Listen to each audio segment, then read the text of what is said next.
আসসালামু আলাইকুম। আশা করি নিশ্চয়ই ভালো আছেন। তো স্বাগত জানাচ্ছি আরও একটা নতুন অ্যানালাইসিস ভিডিওতে। তো শুরুতেই যে অ্যানালাইসিসটা দেখতে পাচ্ছেন এটা গতকালকের ভিআইপি গ্রুপে অ্যানালাইসিসটা দিয়েছিলাম এবং এখানে বলেছিলাম যে এই ট্রেন্ড লাইন ক্রস করলে ৩৩৪৫ পর্যন্ত প্রাইস ডাউন হবে। আলহামদুলিল্লাহ সেটা হয়েছিল। যদিও সকাল থেকে এশিয়া সেশন থেকেই প্রাইস কিছুটা আপ হচ্ছে। এশিয়া সেশন না ঠিক গতকালকে এখানে টাচ করেই আপ হওয়া শুরু করছে, তো এখনও এটা কন্টিনিউ করছে। এখন দেখার বিষয় যে কতটুকু আপ হবে বা প্রাইস ডাউন হতে পারে কিনা।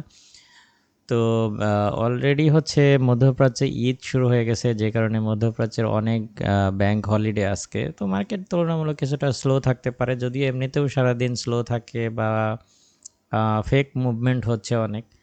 যেমন আমরা যদি গতকালকের এই মুভমেন্টটা দেখি, গতকালকে কিন্তু কখনোই এই রেজিস্ট্যান্স জোন ক্রস করার কোনো রকম সম্ভাবনাই ছিল না, কোনো ইকোনমিক ডেটা বা কোনো কিছুই ছিল না। এই যে এতটুকু আপ হয়েছে, একটা ফলস ব্রেকআউট দিয়ে আবারও ডাউন হয়ে গেছে। তো এখানে বর্তমানে বেশ ফলস মুভমেন্ট হচ্ছে বা ফলস ব্রেকআউট হচ্ছে প্রায় প্রতিদিনই, এরকম আমরা ফেস করতেছি। তো যাই হোক, কথা না বাড়িয়ে আমরা যদি ইকোনমিক ক্যালেন্ডার দেখি তাহলে দেখতে পাচ্ছি যে আজকে কিন্তু এনএফপি নিউজ চলে আসবে। এনএফপি ডে আজকে, অনেক গুরুত্বপূর্ণ নিউজ এটা।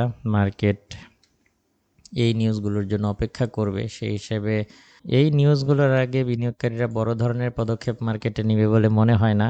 একদিকে হচ্ছে মধ্যপ্রাচ্যের ঈদের কারণে অনেক ব্যাংক হলিডে, তাছাড়া এনএফপির জন্য অবশ্যই ট্রেডাররা অপেক্ষা করবে। তো মার্কেট কিছুটা স্লো থাকতে পারে। তো মোটামুটি এই হচ্ছে পরিস্থিতি। এখন আমরা যদি দেখি যে যদিও এটা একটা ছোট একটা ট্রেন্ড লাইন, এটা খুব বেশি গুরুত্বপূর্ণ ট্রেন্ড লাইন যে ছিল সেটাও না। এই ছোট ট্রেন্ড লাইনটাকে গতকালকে হচ্ছে ক্রস করেছিল এবং আমরা যদি বলি তাহলে এখন এটাকে টেস্ট করছে। যদি এটা টেস্ট করে এর নিচেই প্রাইস সাস্টেন করে তাহলে এটা আবারও ডাউন হয়ে যাবে। ডাউন হলে আমরা আশা করছি এটা ৩৩৪৫ বা ৩৩২৭-এর দিকে নেমে আসবে, যদি এই ট্রেন্ড লাইনকে রিটেস্টের সাথে ডাউন হয়। আর যদি রিটেস্ট করতে গিয়ে আবারও ভেতরে প্রবেশ করে তাহলে আরও কিছুটা আপ হতে পারে, যেমন গতকালকের মতো $৩,৪০০ পর্যন্ত আপ হয়ে যেতে পারে। যদি এই ট্রেন্ড লাইনকে ক্রস করে তাহলে আবারও নিচের দিকে একটা ফলস ব্রেকআউটের শিকার হব আমরা।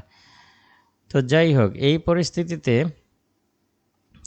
যেটা করতে পারেন, আমি এখানে কিছু প্রাইস নোট করে দিচ্ছি। এই রেঞ্জের ভেতরে পেলে ট্রেডের সিদ্ধান্ত নিবেন। সেটা হচ্ছে যে এখানে এই ট্রেন্ড লাইন প্রথমেই এই ট্রেন্ড লাইন ক্রস করে না করে যদি রিজেকশন তৈরি করে তাহলে এখান থেকে আপনারা সেলের চিন্তাভাবনা করতে পারেন। যদি এখানে প্রাইস নিচেই সাস্টেন করে রিজেকশন তৈরি করে তাহলে এখান থেকে সেলের চিন্তাভাবনা করতে পারেন ৩৩৭৩-এর আশেপাশে। অথবা এটা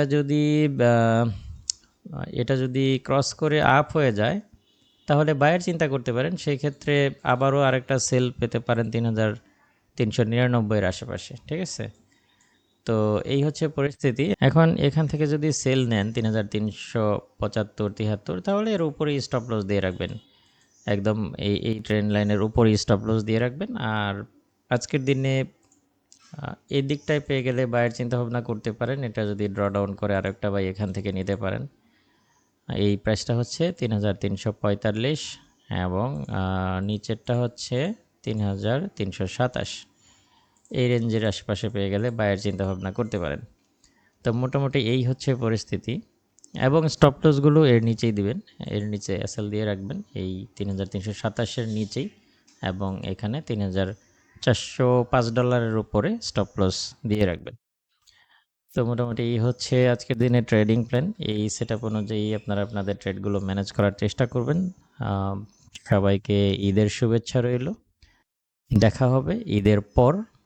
যদি আল্লাহ পাক সুস্থ রাখে তাহলে ঈদের পরে আবারও নতুন করে নতুনভাবে শুরু করব ইনশাআল্লাহ।